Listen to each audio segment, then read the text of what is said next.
Endless sea of crypto Twitter, filled by whales, VCs, pump dumpers, maxis and enjoy wars, protectors and scammers, normies and frauds. Constant battles for attention, wars of the curve, and rug pulls rage on, and ons are trying to make it. And devs, can devs do something? They are trying to do something. These are their stories. Despite dizzying amounts of capital flooding in, astronomical valuations, thousands of new projects created daily, yet Web3 has largely failed to live up to its ideals.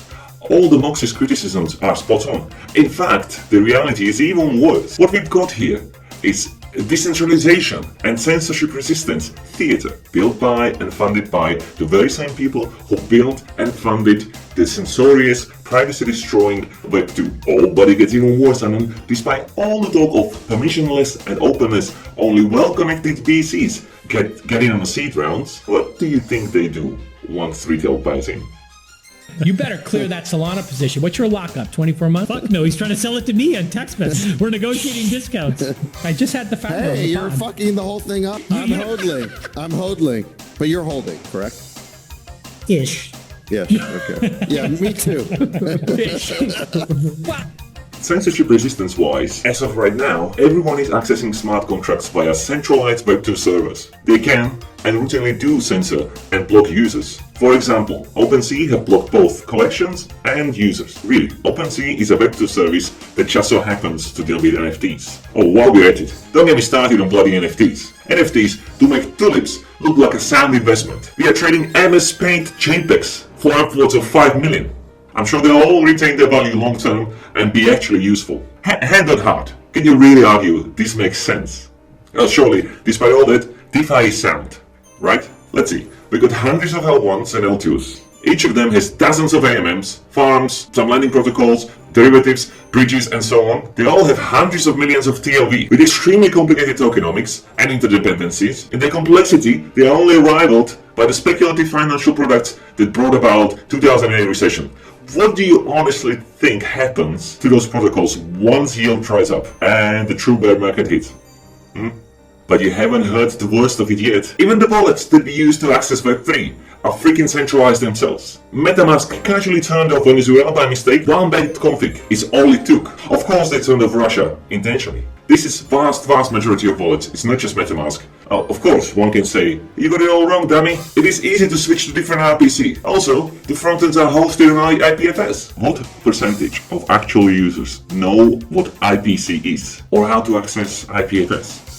This shit show goes on a $2 trillion market cap. If you can't build it so it lives up to its ideals, when funding is plentiful, what are we going to do in a bear market when forced to compromise to survive? Or when the hammers of the protectors really falls down hard on crypto? Can you name 3 Web3 projects that embody crypto ideals, that are actually decentralized, censorship resistant by default, owned by users, did not raise early rounds at far lower valuations from VCs who will inevitably dump on retail, with tokenomics that make sense and won't lead to down-only chart at some point, that give users full self-custody, respects user privacy as much as possible given realities of blockchains, and bonus points if they are open source with MIT or GPL license. Just not rhetorical. Tweet at Web3Dev or leave a comment here. Meanwhile, in the normieverse, West is gradually giving up on its foundational values. Communists and wannabe communists again, challenging established world order trackers. Keep in mind, these are the working class families that likely have very little savings and live from paycheck to paycheck.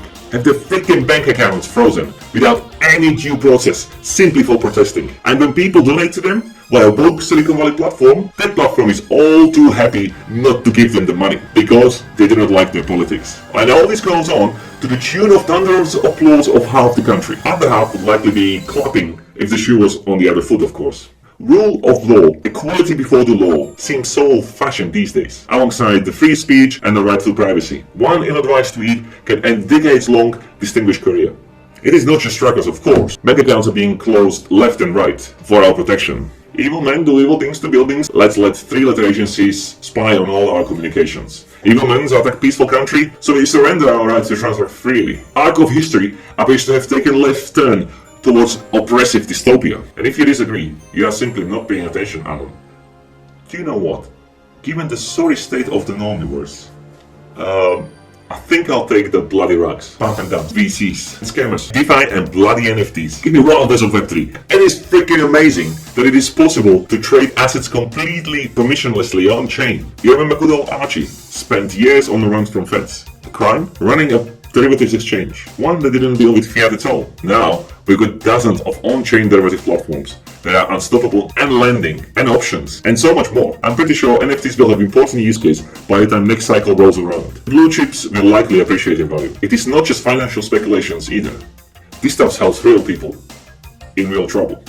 IamTold.com was very much the same type of mania. Crazy valuation, products that didn't make sense. 20-some years later, Pets.com is a multi-million-dollar business. I have been part of mobile revolution. Remember the Fart Up, Yo Up, iMerge Up, the valuations and the mania? I do. Of course, mobile has taken over consumer computing. I think the need for Web3 is obvious to anyone who cares to look at the state of normivores. Services where users are not the product.